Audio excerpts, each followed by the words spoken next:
And now we come to Mr. David Beard, an investor here. So my question, no, first it's not a question, it's a request. Mr. Beard, could you introduce yourself to the audience? Yeah, hi. My name's David Beard. I'm a partner with a firm called Movac.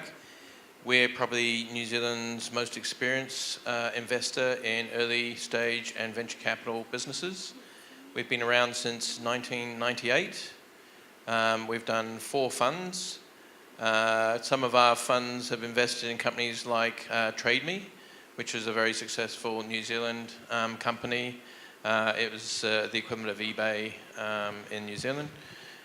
Similarly, we invested in another company, Power by Proxy, that was mentioned before. That's some technology that's come out of University of Auckland around wireless power.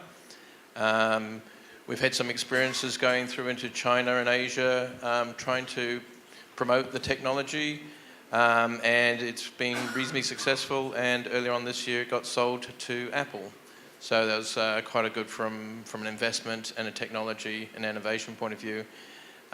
Generally we look at software companies, we look at biotech, and we look at hard tech in terms of new and innovating products. We sort of kind of work a lot with the entrepreneur who often has the innovation, and our job as the investor and the venture capitalist is to help that entrepreneur, help that company grow overseas. Very few companies in the technology investment space are actually grown specifically for New Zealand. Most New Zealand companies are what we call global from day one, and I think that's a common thing that certainly a lot of Chinese companies that I've met here, they just generally accept that not only in China do they have a large domestic market, but that's often not enough, and are looking for a global platform.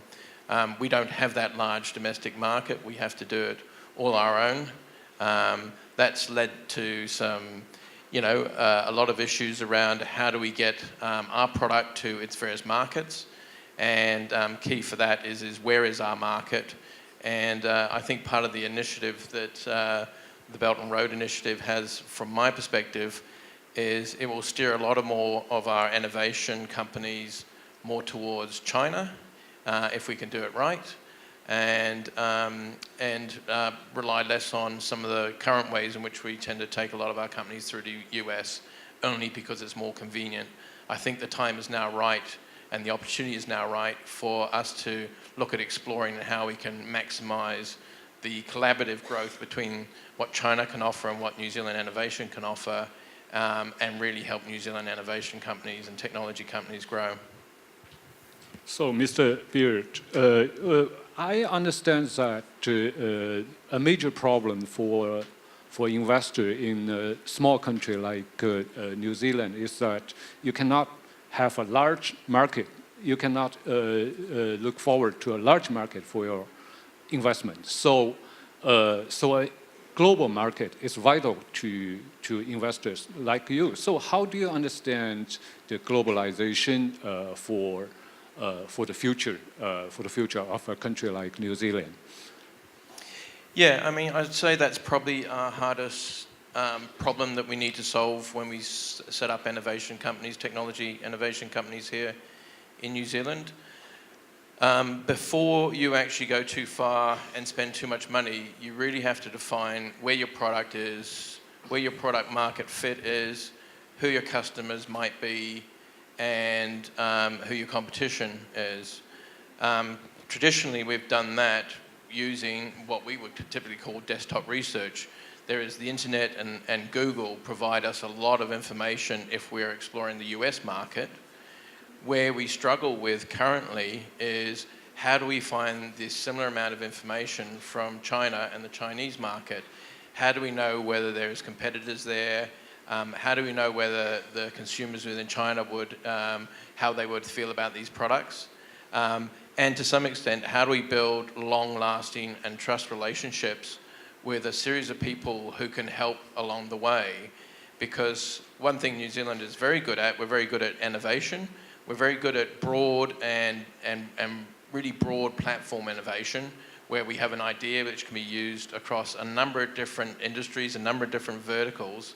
And where sometimes New Zealand needs help with is people with very specific industry experience. And in collaboration, we find that with Asian companies, for instance, they very much have that specific experience. Not only is that technology useful across the board, but specifically if you were to put it into the auto industry, it would have this effect, and they understand the cost benefit a lot better. We find that we're generally a little bit weak around how do we do all our production, what's our BOM cost and things like that. And again, in the Asian market, specifically China, is really good at actually making the prototypes fit exactly to its production and making sure that you're not producing product that's over expensive and won't have demand, and be able to actually have a successful outcome of your innovation. So those are some of the issues that really face us. And it's about being able to provide, from my point of view, the Belt and Road Initiative is, can it provide a conveyor belt for some of our companies that they can build not just a one-by-one trust relationship, but can we build a structure so that, I might take 3, 5, 10 companies a year through, and I can see the same experts in legal, same experts in regulatory, and we can build trust and a relationship going forward from that. At the moment, the difficulty I've had is it's all one by one and very piecemeal, and that's slow and it's expensive.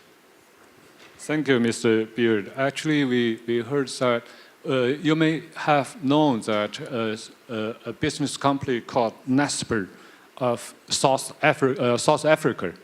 A few years ago, this company made an investment into a Chinese company called Tencent. The investment was just a few tens of millions US dollars. And then now the value of that stake is 110 billions. So, Mr. Beard, I hope you, in some time in the future, can create such a miracle.